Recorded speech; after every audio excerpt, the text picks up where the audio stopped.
নমস্কার বন্ধুরা, চলে এলাম আজকে আবার টেস্টি টিপস ফুড চ্যানেলে। তো আপনাদের সামনে আবার একটা রেসিপি নিয়ে। তো আজকে আমার রেসিপিতে থাকছে চিকেন। তো চিকেন চাপ বানাবো। তো আজকে অনেক চিকেন চাপই আমার দেওয়া হয়ে গেছে, আজকে লাল লাল চিকেন চাপ বানাবো। তো সম্পূর্ণ একদম রেস্টুরেন্ট স্টাইলে। তো দেখতে থাকুন কিভাবে আমার রেসিপিটা শেয়ার করি। তো চিকেন চাপ বানানোর জন্য আমি এখানে দেখতেই পাচ্ছেন হাড়যুক্ত চিকেন নিয়েছি। একদম মানে শুধু চিকেনটা নিইনি, মানে শুধু মাংস সেটা নিইনি, হাড় সমেত লেগ পিস থেকে শুরু করে যেমন যে কটা হাড় পাওয়া যায় ডানা দিয়ে, তো সেই চিকেনটাই আমি নিয়েছি যাতে খেতে বেশি ভালো লাগে, টেস্টটা সব কিছু টানতে পারে ভালো, তাই জন্য আমি হাড় সমেত নিয়েছি। আর সঙ্গে রয়েছে টক দই নিয়েছি, একটু হচ্ছে কাজু, পোস্ত, মগজদানা, এইসব একটু কাজু, একটু কিশমিশ, এই সব কিছু দিয়ে এটা পেস্ট করে রেখেছি। আদা রয়েছে এখানে একটা, দেখতেই পাচ্ছেন একদম ছোট্ট একটা পেঁয়াজ। তো তার সঙ্গে হচ্ছে কিনা একটা এরকমই ছোট্ট একটা পেঁয়াজ, কাঁচা লঙ্কা, গোলমরিচ, রসুন পেস্ট করা রয়েছে। আর এখানে আমার কাজের সুবিধার্থের জন্য আমি মানে একটা ছোট পেঁয়াজকে মানে একদম বেরেস্তা করে রেখে দিয়েছি যাতে তাড়াতাড়ি কাজটা হয়ে যায়। তারপরে মশলার মধ্যে দেবো যা, সেগুলো দেখাতেই থাকবো। তো টেস্টে একটু বদল করে আজকে আমি চিকেন চাপ বানাবো, তো দেখতে থাকুন। তো অন্য সময় তো আমি চিকেনের মধ্যে সবকিছু দিয়ে তারপরে আমি চিকেন চাপটা বানাই, তো পেঁয়াজ রসুন ছাড়া চিকেন চাপ বানাই। তো আজকে আমার সবকিছু দিয়েই থাকছে চিকেন চাপ। তো আজকেও আমি চিকেনটা ভেজে নেবো, অন্যদিন যেমন চিকেন ভাজি না, আজকে আমি চিকেন ভেজে নেবো। তো তার জন্য কড়াইতে আমার রিফাইন তেল দেওয়া হয়ে গেছে, তেলও গরম হয়ে গেছে, এর মধ্যে অল্প একটু ঘিও দিয়ে দিলাম, ঘিও দিয়ে দিয়েছি। তো এবার এর মধ্যেই এই যে এক এক করে চিকেনগুলো এর মধ্যে ছাড়বো আর লাল লাল করে ভেজে তুলে নেবো।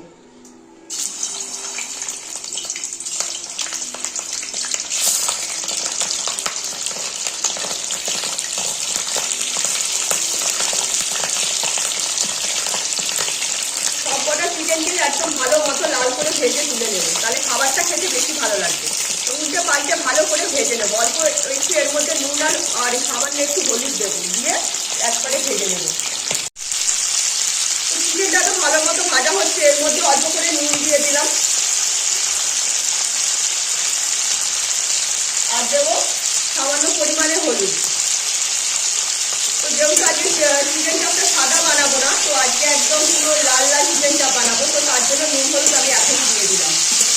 ভালো মতো চিকেনটাও লাল করে ভেজে নিচ্ছি একদম উল্টে পাল্টে, যাতে চিকেনের কোনো কাঁচা গন্ধ থাকবে না, খাবারটা খেতে বেশি টেস্টি হবে। তো আমার চিকেনটা ভাজা হয়ে গেছে, এইটাই এবার তুলে নেব।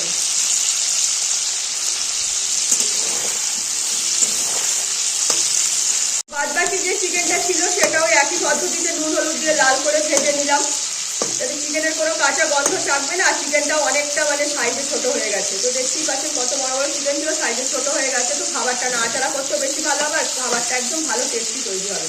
তো আমার খাবারটা এটাও ভাজা হয়ে গেছে, একইভাবে সব কটাই তুলে দিলাম। তো যা তেল আছে, তেল সমেত ঘি মেশানো যা আছে কড়াইতে, ওইতেই আমার খাবারটা ভালো মতো হয়ে যাবে।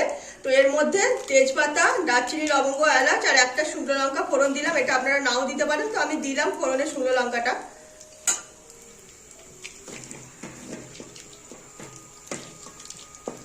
তো এর মধ্যেই এখানে এই যে একটা পেঁয়াজ সমেত যে গোলমরিচ, কাঁচা লঙ্কা, রসুন আর একটা ছোট পেঁয়াজ পেস্ট করা আছে, সেটা এর মধ্যে ছেড়ে দিলাম। সবই পরিমাণ মতো আছে।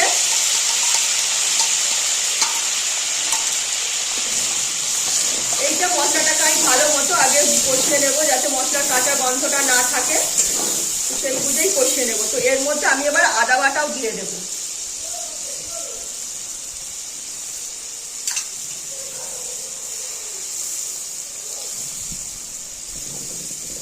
তো আদাও দিয়ে দিয়েছি, ওই আদা রসুন পেঁয়াজ সবই ভালো মতো কষিয়ে নেব।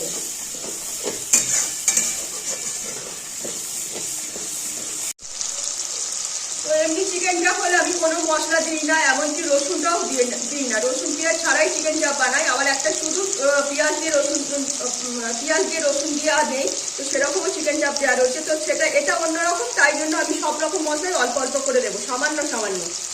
ধনে, জিরে, শুকনো লঙ্কা, যেহেতু শুকনো লঙ্কাটা বেশি দেবো না, আমি কাঁচা লঙ্কা পেস্ট করে দিয়েছি, শুধু একমাত্র কালারের জন্য দেব।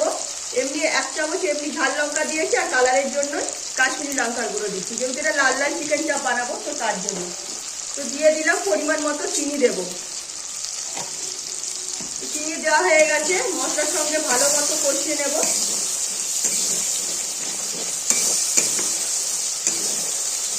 একদম তেল ছেড়ে আসছে, মশলাটা একদম পুরো একদম স্মুথ তৈরি হয়ে যাবে। তো সেই বুঝে একদম ভালো মতো কষিয়ে নেবো, যাতে দানা দানা না থাকে চাপটা, সেই বুঝেই তৈরি করে নেব। তো এবার এর মধ্যে আমি গ্যাসটা কমিয়ে দিয়ে পরিমাণ মতো টক দই দিয়ে দেবো। একটু টক একটু মিষ্টি তো সব রকম মেশানোই থাকবে চিকেন চাপটায়, তো সেই বুঝেই তৈরি করে নেব।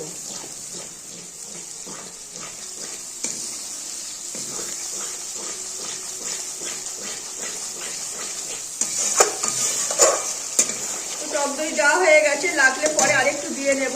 তো এর মধ্যে আমি এবার এই যে চিকেনটা রেখেছি চিকেনটা ছেড়ে দেব। এখন চিকেনটা দিলে পরে তাহলে পরে ভালো মতো কষানো হয়ে যাবে, এর মধ্যে মশলাটা ভালো মতো ঢুকতে পারবে। আর চিকেন যদি বেশি পরে দিই না, তাহলে চিকেনটার মশলাটা ভালো মতো টানতে পারবে না, আর সেদ্ধটাও কম হবে। তাই এখনই আমি চিকেনটা দিয়ে দিলাম। আমি কিন্তু জল দিইনি, একদম জল ছাড়াই মানে চাপটা বানাবো মোটামুটি। এইভাবে এখন একটু ভালো মতো 2-5 মিনিট আগে কষিয়ে নেব।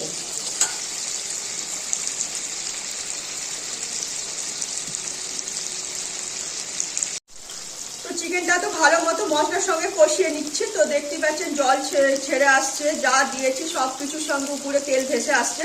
তো এর মধ্যে অল্প করে একটু সামান্য কসুরি মেথি দিয়ে দিলাম, আর দেবো একটু নুন। যেহেতু টক দইয়ের টক আছে, তো চিকেন চাপ মানে হালকা একটু টক টক থাকতে হবে, তবেই কিন্তু ভালো লাগবে। টক মিষ্টি মেশানো আর কি থাকলে তবেই কিন্তু খাবারটা খেতে বেশি ভালো লাগবে। তো একদম মানে তেল ছেড়ে আসছে আমার, ভালো মতো 5-7 মিনিট ধরে কষিয়ে নিয়েছি। তো এবার এর মধ্যে আরও খাবার গাঢ় হয়ে যাবে, আর যেটুকু সেদ্ধ হতে বাকি আছে সেইটুকু সেদ্ধ করে নেব।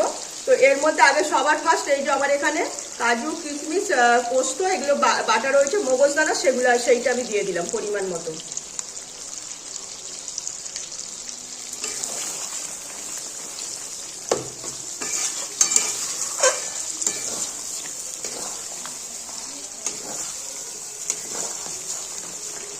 গ্রেভিটাও আরো গাঢ় হয়ে যাবে। এই যে উপকরণটা দিলাম, কাজু কিশমিশ পোস্ত সবকিছু বাটাটা, আর হচ্ছে একদম চিকেনটাও ভালো মতো এর সঙ্গে গ্রেভিটা মিশেও যাবে, খাবারটা খেতে বেশি টেস্টি হবে, আর আরো চাপ চাপ তৈরি হয়ে যাবে। আমি কিন্তু জল দিইনি, যা ওই মশলা দিয়ে আর টক দই দিয়েই যা তৈরি হচ্ছে সেই বুঝে, এখনো পর্যন্ত আমি জল ব্যবহার করিনি। তেল একটু বেশি দিয়েছি, তো আবার টক দইয়ের টকের জন্য তেলটা একটু ছেড়ে আসছে।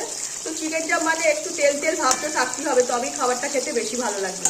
তো এইভাবে আমি এখন কিছুক্ষণ ঢেকে দেবো একটু ধিমি আছে, তো তৈরি করে নেবো, যাতে যেটুকু সেদ্ধ হতে বাকি আছে সেইটুকু সেদ্ধ হবে। তারপরে কি দেবো দেখাতেই থাকবে।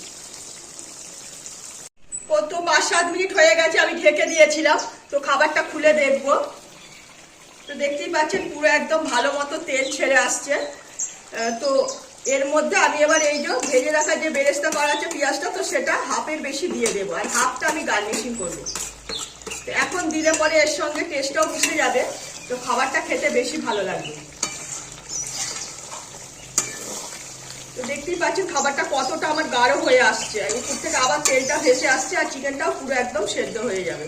আর যতটুকু সেদ্ধ হতে বাকি আছে ততটুকু সেদ্ধ করে নেব। তো এর মধ্যে এখন আমি অল্প করে একটু কেওড়া জল দিয়ে দেব। তো কেওড়া জল না দিলে কিন্তু চিকেন চাপের গন্ধটা আসবে না। চিকেন চাপ মানে কেওড়া জল দিতেই হবে, কেওড়া জল দিলেই তবেই কিন্তু একটা চিকেন চাপের গন্ধটা যে সেইটা কিন্তু আসবে, তবেই খাবারটা খেতে ভালো লাগবে। তো এখন দিলে পরে যেটুকু এই যে খাবারটা যে তৈরি হচ্ছে এর মধ্যে চিকেনের মধ্যে পুরো কেওড়া জলের গন্ধটা পুরো টেনে নিতে পারবে। আর অল্প একটু আমি 2-3 মিনিট এইভাবে একটু ঢেকে রাখবো, যাতে খাবারটা ঠিকঠাক একটু মজে যায়, তো সেই বুঝেই রাখবো। তো এর মধ্যে আমি এখন অল্প একটু জায়ফল আর গরম মশলা মেশানো আছে, তো সেইটা আমি দিয়ে দিলাম। ঘি আর দেবো না, আমি অনেক এর আগে আবার ঘি দিয়ে দিয়েছি মধ্যিখানে, তো সেটা আপনাদের দেখানো হয়নি। তো 2বার করে ঘি দেওয়া হয়ে গেছে, তো তার জন্য ঘিটা আমি আর দেবো না। তো আপনারা যদি ঘিটা মধ্যে না দেন, তো আরেকবার একটু ঘি দিয়ে দেবেন। তো দেখতেই পাচ্ছেন কি সুন্দর একটা মানে চিকেন চাপের কেওড়া জলের গন্ধটা বেরোচ্ছে। তো খাবারটা একদম কতটা লোভনীয় হয়েছে। আশা করি এই দিয়ে ভাত বা রুটি যাই খাই না কেন খেতে কিন্তু কোনো কথা হবে না, নিমিশেই এক থালা ভাত আশা করি মানে উঠে যাবে। তো আরেকটু আমি এইভাবেই ধিমি আঁচে রাখবো। তো কেওড়া জল, গরম মশলা, জায়ফলের গুঁড়ো সবকিছু দিয়ে আরো 5-7 মিনিট ঢেকে দিয়েছিলাম। তো দেখতেই পাচ্ছেন একদম আস্তে আস্তে ফুটছে তো খাবারটা। তো আমার পুরো খাবারটা পুরো রেডি হয়ে গেছে, একদম গাঢ় একটা খাবার তৈরি হয়ে গেছে, একদম গাঢ় একটা খাবার তৈরি হয়ে গেছে, পুরো একদম খাবার রেডি। তো আমার খাবারটা পুরো একদম রেডি হয়ে গেছে, এটাই আমি এবার নামিয়ে নেব। তো দেখলেন একদম লাল লাল চিকেন চাপ একদম রেডি। ঝাল টক সব কিছু মেশানো, একদম ব্যালেন্স মতো মানে মিষ্টি দেওয়া রয়েছে। তো সব কিছু দিয়েই আজকে আমার চিকেন চাপ তৈরি হয়ে গেল রেস্টুরেন্ট স্টাইলের। তো সম্পূর্ণ একদম মুখরোচক খাবার। তো এইভাবে অবশ্যই একবার বাড়িতে বানিয়ে দেখবেন। আশা করি ভাত রুটি খেতে কিন্তু কোনো কথা হবে না, পুরো একদম সব শেষ এক নিমিষেই সেরকমই খাবারটা তৈরি হয়েছে। তো একদম গরম গরম একটা ঝাল ঝাল খাবার। তো অবশ্যই বাড়িতে একবার এইভাবে আপনাদের যা যা উপকরণ দিয়েছি সব কিছু দিয়েই বানাতে হবে। চিকেন চাপ মানেই কিন্তু কেওড়া জল দিতেই হবে, কেওড়া জল, একটু জায়ফলের গুঁড়ো, গরম মশলা, ঘি, এগুলো তো দিতেই হবে। এগুলো না দিলে বিশেষ করে কেওড়া জল দিতেই হবে। কেওড়া জল না দিলে কিন্তু চিকেন চাপের টেস্টটা আসবে না। তো আজকে আমি লাল লাল চিকেন চাপটা আপনাদের সঙ্গে শেয়ার করলাম। তো সবকিছু বলে একদম দেখিয়ে দিয়ে চিকেন চাপ আপনাদের সঙ্গে শেয়ার করে নিলাম। তো অবশ্যই বাড়িতে একবার এইভাবে বানিয়ে দেখতে হয়। তো এর আগে তো আমার সাদা চিকেন চাপ দেওয়া রয়েছে, সেখানে রসুন পেঁয়াজ ছাড়া চিকেন চাপ দেওয়া রয়েছে, শুধু আদা পোস্ত বাটা সব কিছু দিয়ে। তো আজকে আমি একদম রেস্টুরেন্ট স্টাইলের চিকেন চাপটা বানালাম, এটা আরও বেশি মুখরোচক। তো এইটাই আজকে আপনাদের সঙ্গে দেখিয়ে দিলাম। তো রেসিপিটা একবার বানিয়ে দেখতে হবে। তো ভালো লাগলে লাইক শেয়ার কমেন্ট সাবস্ক্রাইব করো আমার চ্যানেলটাকে। তো আজকের মতো আমার রেসিপি এখানেই শেষ করলাম। সবাই ভালো থাকবেন।